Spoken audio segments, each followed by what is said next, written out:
হিজাবের মাথার ক্যাপ কিভাবে কাটিং করবেন দেখেন, এখানে একটা আমরা লম্বালম্বি কাপড় নিছি, এটা এরকম করে ভাঁজ করে নেবেন। এই যে আমরা ভাঁজ করে নিলাম। ভাঁজ করে নেওয়ার পরে এটা 5 ইঞ্চি বরাবর হবে। এখান থেকে এখানে আমরা 5 ইঞ্চি নেব, শিলি সহ 5 ইঞ্চি থাকবে। টোটাল আমরা 5 ইঞ্চি নেব।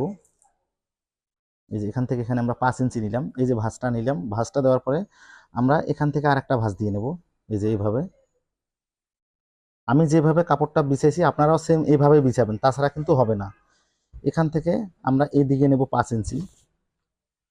এই যে এই দিক দিয়ে নেব আমরা 5 ইঞ্চি। এটাতে কিন্তু কাটবই 5। আর এই যে এদিকে যে 5 ইঞ্চি নিলাম, এখানে এখন একটা দাগ দিয়ে নেব যে 5 ইঞ্চি।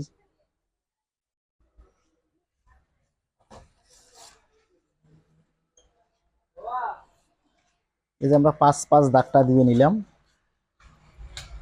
এখন আমরা এটা সুন্দর করে গোলাই করে দেব।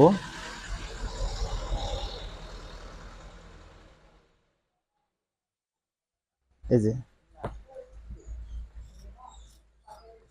সুন্দর হবে গোলাই, বালিশের কভারের কুচির যে গোলাইটা থাকে সেরকম হবে। সুন্দর গোলাইটা যে গোলাই করে দিলাম। এখন এই মাথাটার মধ্যে একটু মার্ক করে নেবো, এটা মিডল। এই যে মার্ক করে নিলাম। এই যে দেখেন এরকম হবে। ধন্যবাদ সবাইকে।